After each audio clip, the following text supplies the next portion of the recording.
Vamos ahora a hablar de Irán, ¿no? El recrudecimiento de las hostilidades en Irán. ¿Qué es lo que ha ocurrido? El presidente Trump dijo que está rota la tregua, rompió comunicación con autoridades de la República Islámica de Irán, bombardeó.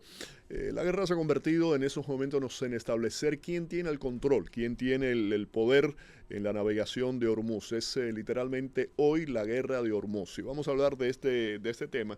Hemos invitado a Joseph Hage, analista político, profundo conocedor de esa región del mundo, para explicarnos los últimos acontecimientos y cómo él los ve, cómo los analiza. ¿Qué tal, Hage? ¿Cómo estás? Hola Félix, gusto saludarlo. ¿Cómo está? Un placer, como siempre, muy bien. Gracias por preguntar. Gracias. El cese a las hostilidades, el acuerdo, para mí siempre fue muy frágil. Creo que lo habíamos comentado. Sí, ¿En qué punto estamos en este momento? La operación Furia Épica comenzó el 28 de febrero. Estamos hablando de 5 meses. En un principio se dijo que eso iba a durar entre 2 a 3 semanas. ¿Cómo analizas la situación de lo que está ocurriendo hoy día? mira, este memorando de entendimiento que firmaron por 60 días era para primero un cese de las hostilidades, pero para mí era más importante el alivio que va a dar este memorándum para el mercado energético.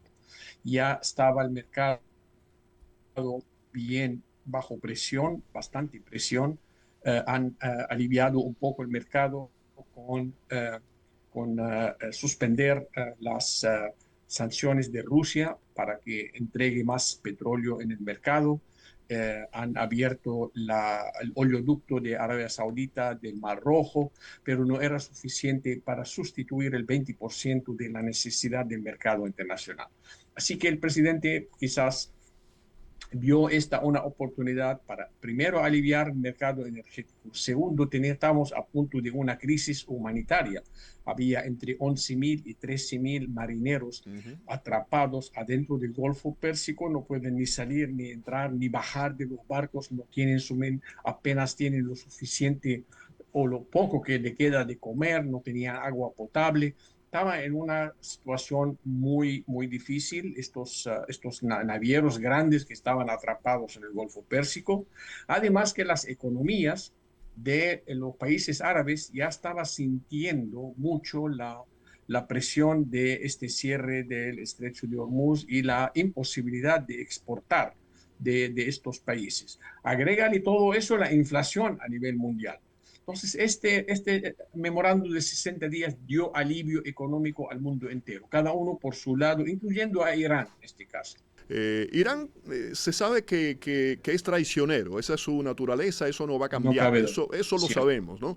O sea, cierto. ¿cómo, de nuevo, vuelvo un poco a la pregunta original, con todo esto nuevo que estoy poniendo ahora sobre la mesa, ¿cómo ves de ahora en adelante lo que pueda ocurrir? Mira, el propósito inicial de la guerra fueron tres. El más importante era el tema nuclear. Ujú. Después había el tema de los proxies de Irán en la región y los misiles balísticos. Ahora, Irán agregó a ese tema el tema de Hormuz, pero siempre durante las negociaciones se ha tratado ahora el estrecho de Hormuz, pero sin olvidar los otros tres, porque el presidente repite en cada palabra, cada vez que sale al aire, menciona el uranio, el uranio Ujú. nuclear, no hay nuclear en eso. Entonces eso no cambió. Ahora el tema de Hormuz, porque ha puesto al mundo entero en frente a Irán, y esto le está sacando el jugo el presidente porque le está echando en cara al mundo entero que yo estoy tratando de abrir el estrecho de Hormuz, que ustedes benefician, no nosotros. Ahora, no cabe duda que el presidente tiene un vocabulario muy limitado y a veces exagerado, pero en Irán está funcionando. Cuando ayer dijo el presidente, por ejemplo, que recibimos una llamada que quieren negociar otra vez. Quizás no existe esta llamada, pero esta palabra del presidente y lo que va a hacer en Irán, entre ellos los iraníes, los que están en el poder, van a empezar a preguntar quién está hablando con los americanos.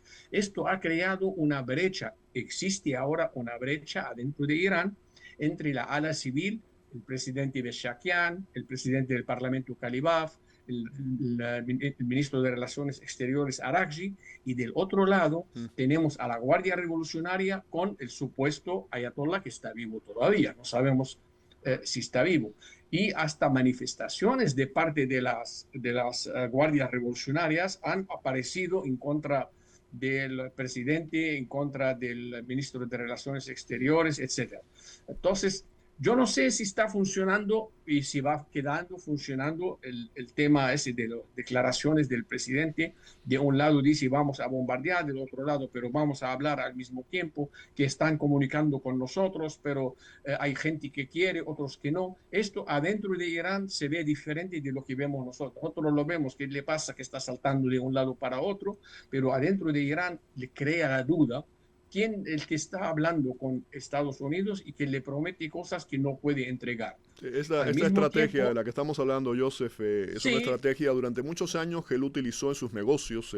claro, Él es un hombre que viene del mundo de los negocios, de real estate. En política internacional hay que ver, ¿no? Realmente eso no, hasta dónde funciona o no funciona. Te quería preguntar, ¿esto que ha ocurrido es una sí. amonestación, un alón de orejas a Irán?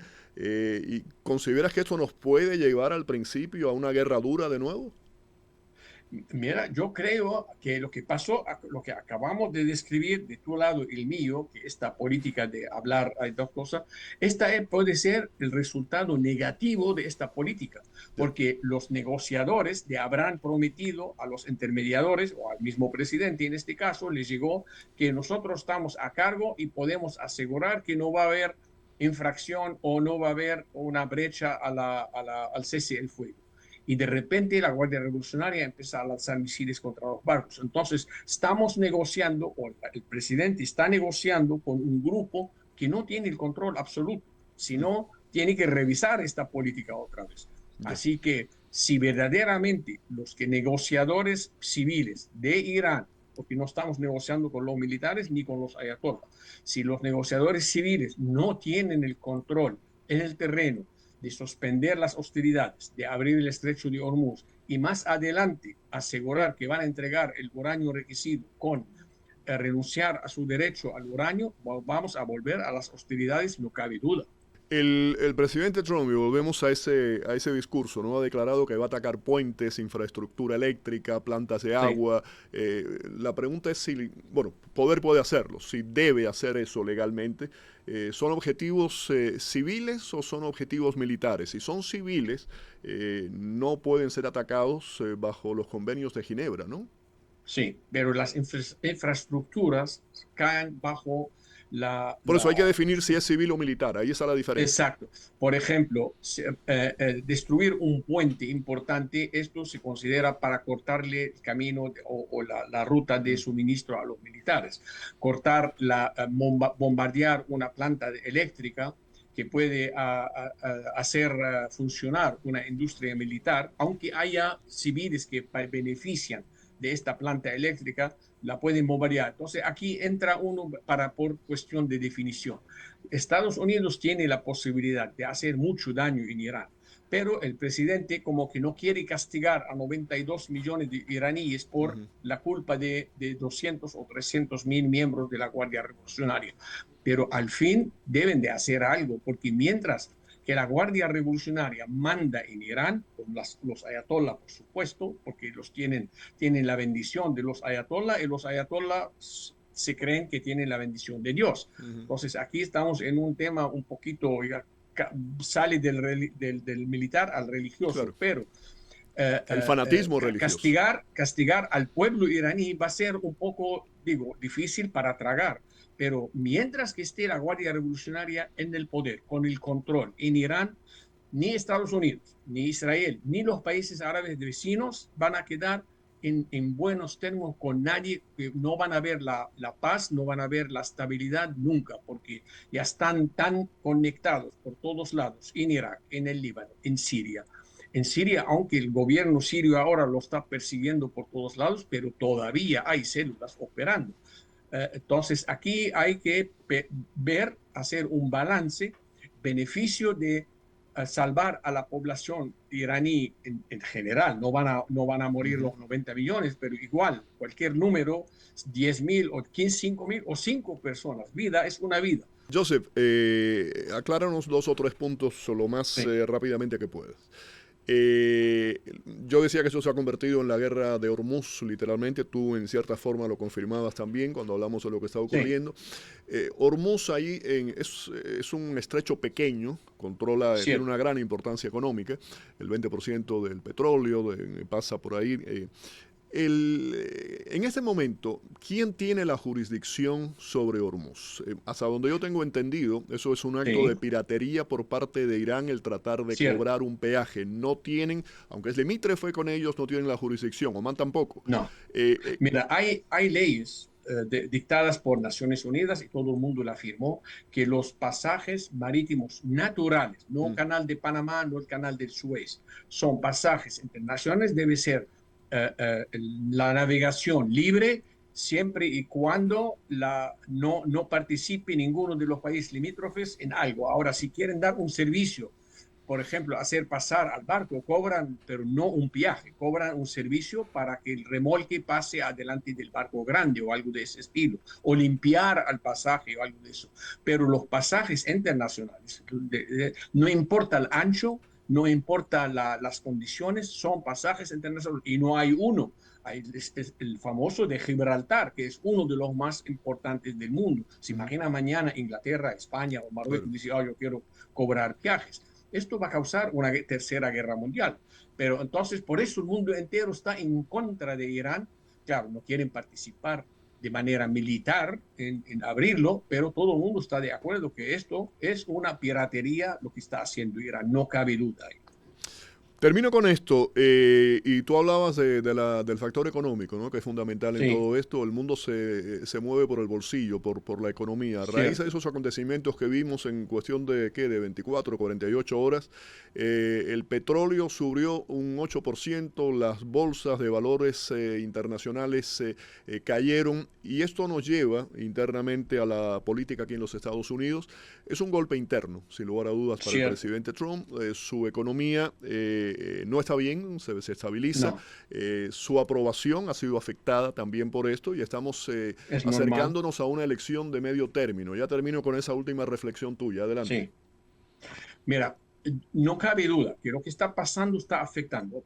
No quiero hablar de los europeos del mundo, Sí, pero en Estados Unidos, que nosotros dependemos, todo lo que hacemos en nuestra vida depende de un cierto porcentaje del precio del petróleo, que sea el transporte, la electricidad, la claro. comida, todo eso. Entonces, eso nos afecta. ¿Por qué? Porque da una inflación, este altibajo en la gasolinera. Lo vemos también en el supermercado. De hoy tienen, por dar un ejemplo, la docena de huevos a $4, mañana a 4,5, en 2 días 3,5, o vuelta a 5.